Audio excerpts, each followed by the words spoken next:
성부와 성자와 성령의 이름으로 말씀드립니다. 한 주간 동안 안녕하셨는지요? 영영 봄이 오지 않을 것 같은 날씨였는데 길을 걷다가 우연히 마주하게 된 만개한 벚꽃나무가 어김없이 봄이 왔음을 알려줍니다. 그러나 다가올 화려한 봄날과는 달리 우리 마음 한구석은 돌덩어리를 얹어놓은 듯 무겁기만 합니다. 아마도 코로나19와 갈수록 어려워지는 경제 상황이 우리 삶의 구석구석을 지배하고 있기 때문일 것입니다. 많은 사람들이 이 봄에도 저처럼 외부의 제약을 내면화시켜 움츠린 삶을 살아갈 것입니다. 좀 과장해서 말한다면 고난이 일상화된 삶을 살아간다고나 할까요?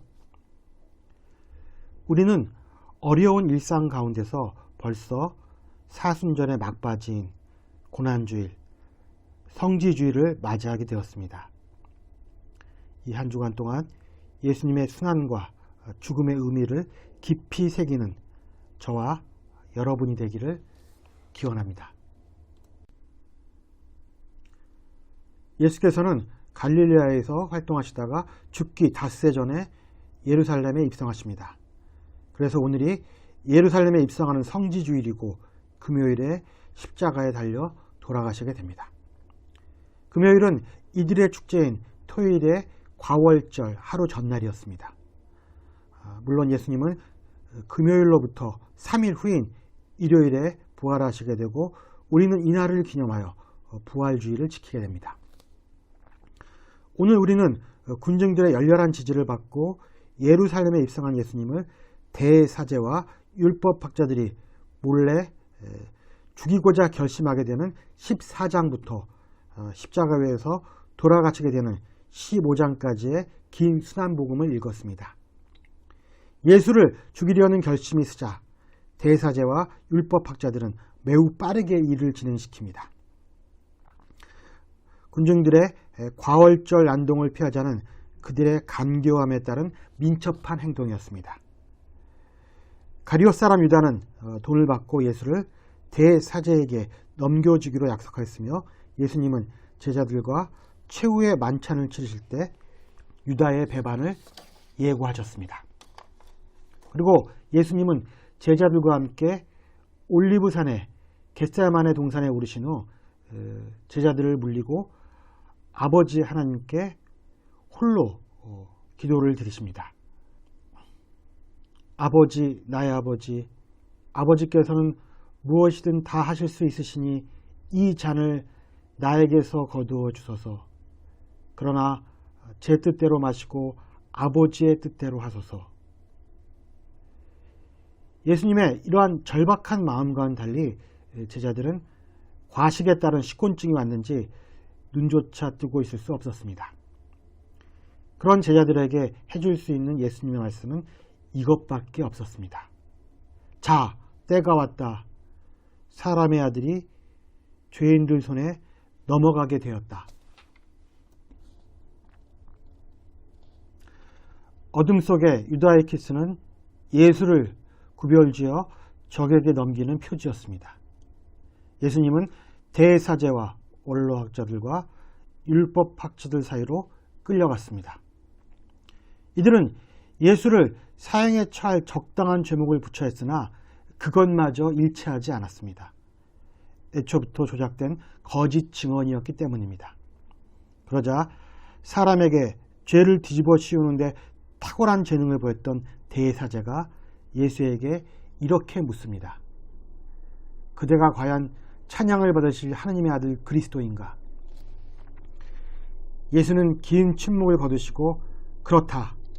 너희는 사람의 아들이 전능하신 분의 오른편에 앉아있는 것과 하늘의 구름을 타고 오는 것을 볼 것이다. 라고 대답하십니다. 이것으로 예수님은 하느님을 모독한 죄로 사형죄가 성립되고 비로소 사람들의 조롱과 손찌검이 시작됩니다. 모두가 잠을 청하거나 방심했던 밤에 어둠을 이용한 어둠의 세력이 작당한 결과였습니다. 무고한 한 사람을 대역 죄인으로 몰아세우는 인간의 사악함을 성서처럼 적나라하게 기록한 책이 또다시 있을까요? 너도 나도 우리 모두도 예수처럼 순식간에 죄의 올가미에 걸려들 수 있다는 이 엄연한 사실 앞에서 공포와 전율을 느끼게 됩니다. 예수의 죄는 확정됐고 이제 식민지를 지배하는 대리 통치자 빌라도의 결제만 남았습니다. 과월절 전날 금요일 날이 밝자 대사제들은 원로들과 율법학자들을 모아 의회를 열고 의논한 끝에 예수를 빌라도에게 넘깁니다. 이들은 자신들이 생각해낸 알량한 절차적 정당성이 자신들에게 면죄부를 주었다고 굳게 믿었을 것입니다. 빌라도는 예수에게 이렇게 묻습니다. 내가 유대인의 왕인가? 그러자 예수는 그것은 내 말이다 라고 대답합니다.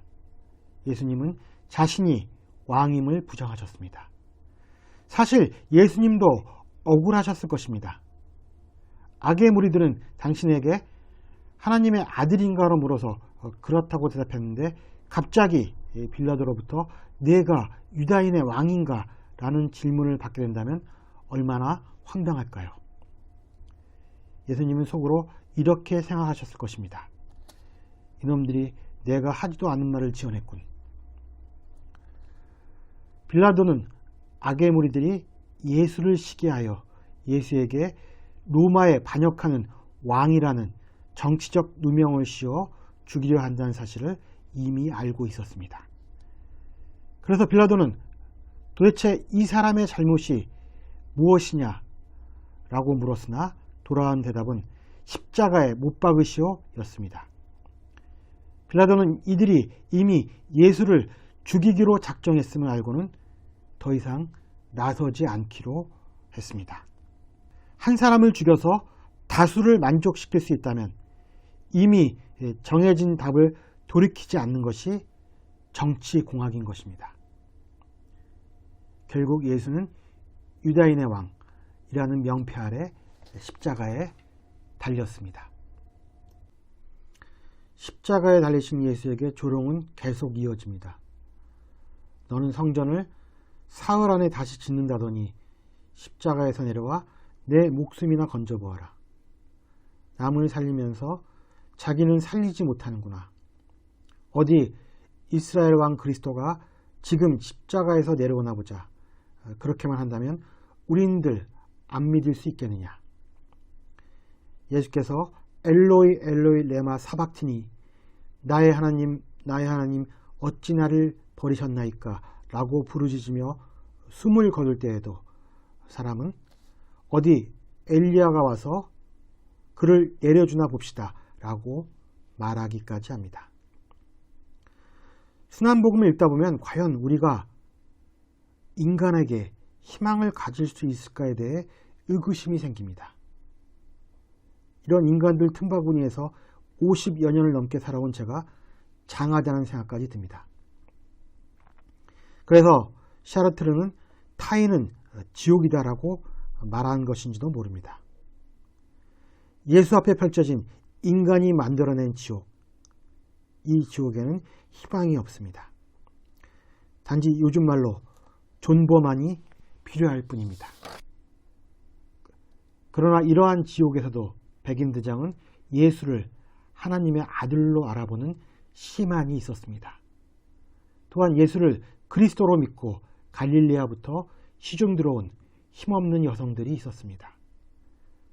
그리고 용기를 내어 빌라도에게 가서 예수의 시체를 내어달라고 부탁한 명망 있는 의회 의원 아리마테아 사람 요셉이 있었습니다.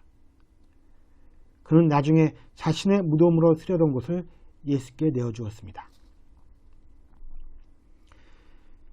예수님의 순환과 죽음에 대한 시선이 우리가 어떤 사람인가를 드러냅니다.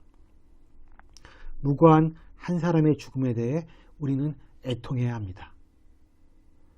그리고 바라기를 내가 너에게 혹은 그에게 지옥이 되지 않기를 기도해야 합니다. 우리에게 예수를 그리스도로 알아보는 깨어있음이 허락되기를 주님의 이름으로 기원합니다. 성부와 성자와 성령의 이름으로 말씀드렸습니다. 아멘.